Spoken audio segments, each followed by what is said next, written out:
eu sou Adolfo Rossim, sou filho de Amélio Rossim, neto do Major Adolfo Rossim.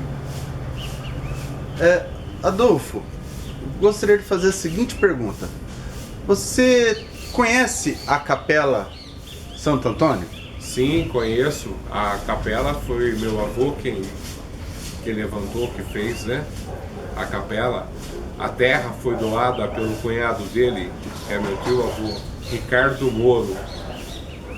Esse doou a terra e meu avô, o Adolfo Rossim, Major Adolfo Rossim, construiu o prédio da Capela de Santo Antônio, em frente à Cerâmica V8. Você sabe quando ela foi construída? A data? Mais ou menos o ano. Aproximadamente, vamos lá, 1910. Foi construída a escolinha ao lado. É dessa época aí, de 1910 para 1920, ela foi construída. E vocês, você ficou sabendo dessa informação que ela foi construída em 1910 por quem?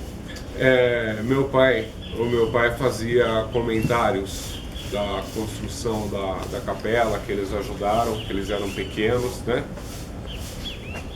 Meus tios, os mais velhos da casa, que faziam os comentários. Meu pai era de 1921, então meu pai estava pequeno, nascido nessa data.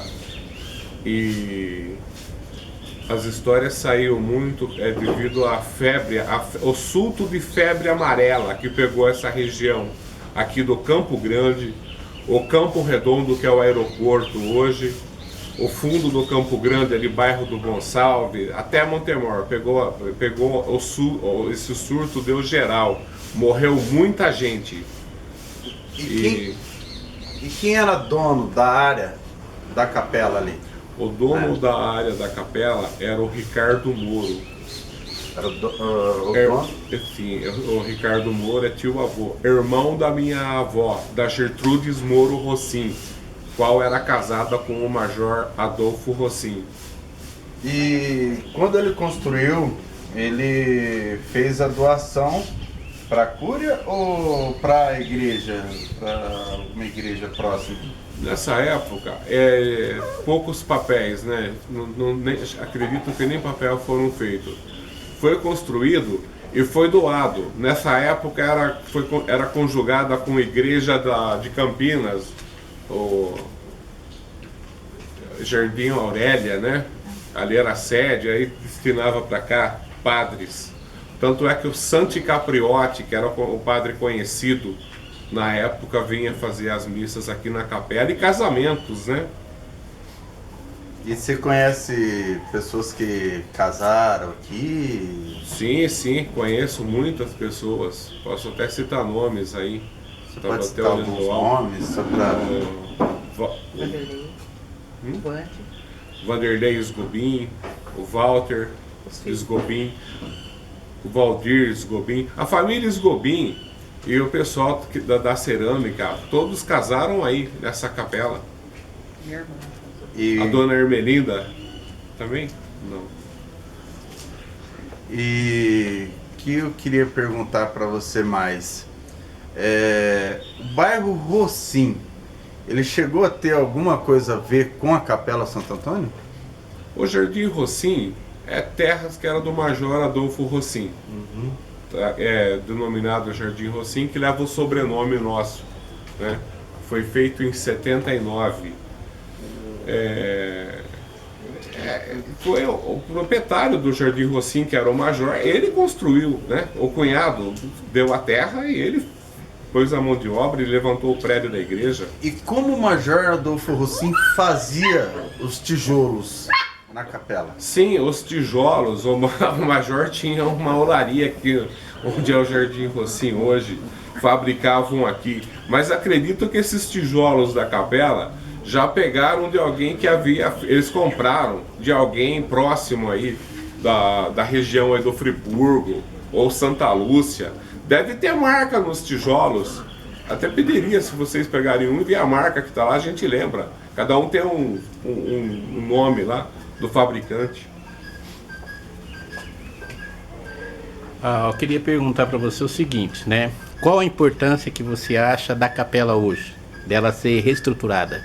Nossa, de pleno acordo. Isso aí faz parte da história do Campo Grande, né? Nós nascemos, eu fiz a primeira comunhão nessa igreja, eu fui batizado, entendeu? Isso aí faz parte da vida da gente. E você lembra os padres que passaram por aí, alguns? Lembro bem do Santi Capriotti. Os demais a gente era moleque, assim, não tem lembrança, mas o Santi Capriotti, plena lembrança dele. As missas, a primeira comunhão, ele que veio fazer a primeira comunhão nossa. Tem uma coisa que você colocou que me balançou um pouco. Foi a questão quando deu o surto de febre amarela em Campinas. Isso. É que foi entre a época da guerra ou depois. Antes da guerra. Que o pessoal que tinha dinheiro daqui, os fazendeiros, coisas, tudo foram para São Paulo, onde fez a Avenida Paulista. E só ficaram alguns médicos, se não me engano, ficou 8 médicos que ficou aqui, o resto foram tudo embora. Qual que lembrança que você tem em relação dessa região e aqui, ou algo que falaram para você? Do tempo da guerra. Essa escola que existia ao lado da igreja, que tinha o slogan lá 1910, o ano de fabricação, ali foi um lugar que guardou muita gente, muito refugiado. Campinas toda fugiram para essa região nossa.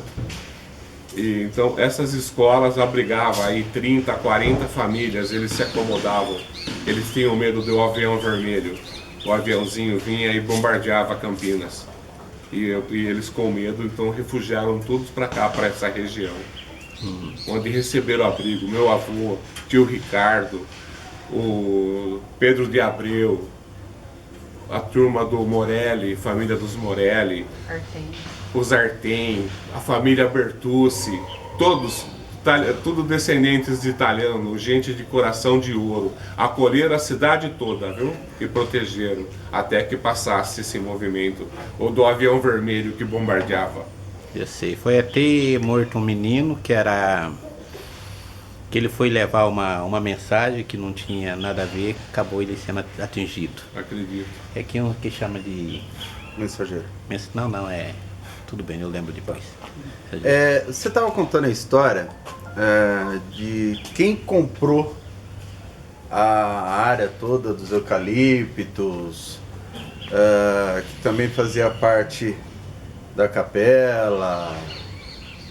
Você poderia contar pra gente continuar contando? Sim, a parte que faz parte da capela, que era a fazenda do tio Ricardo Moro, quem comprou foi Armando Bastos, que era o dono da fazenda Bela Aliança. Ele comprou várias propriedades na região. Ele interligou de Campinas a Montemor, era tudo dele. Ele foi comprando e foi juntando as terras, né, até Montemor.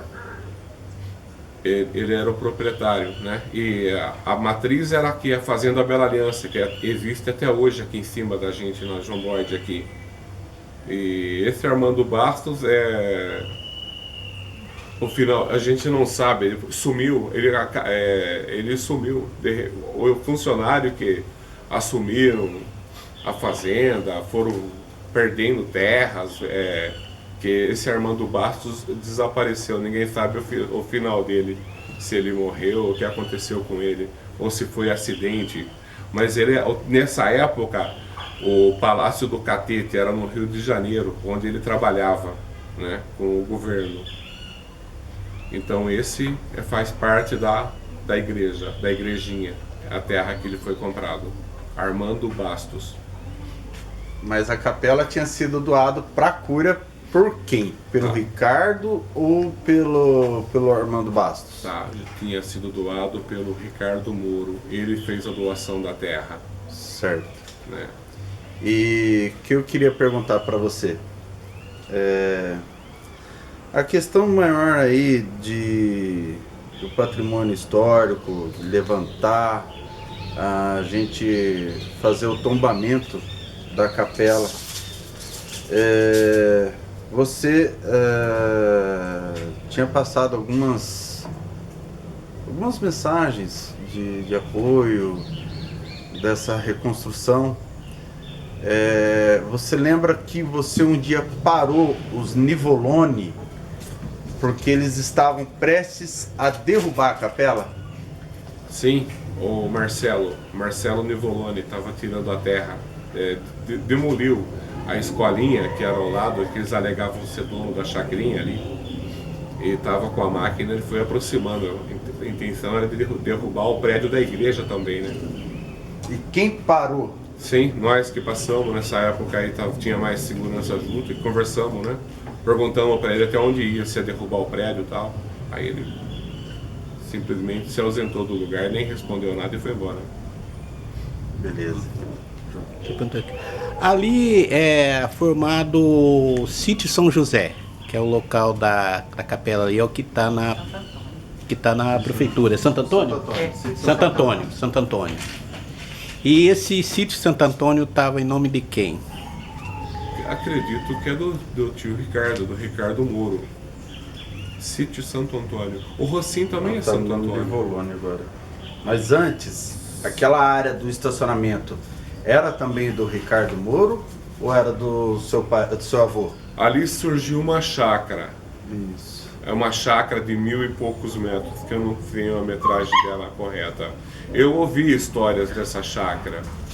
Acredito que deva ter em cartórios documentação do proprietário, como é que saiu essa chácara. Se foi uma doação, alguém passou e acabou os irmãos Nivolone comprando. Tato, você lembra que você tem um mapa pela coisa da responsabilidade da Fazenda dos Eucalipto e tal? Temos. Um mapa que é da Cúria. Você tem esse mapa aí? A área da Cúria Metropolitana de Campinas, sim, temos, está aqui na fazenda. Você não empresta esse mapa Sim. para mostrar ele pra gente? Empresto, sim.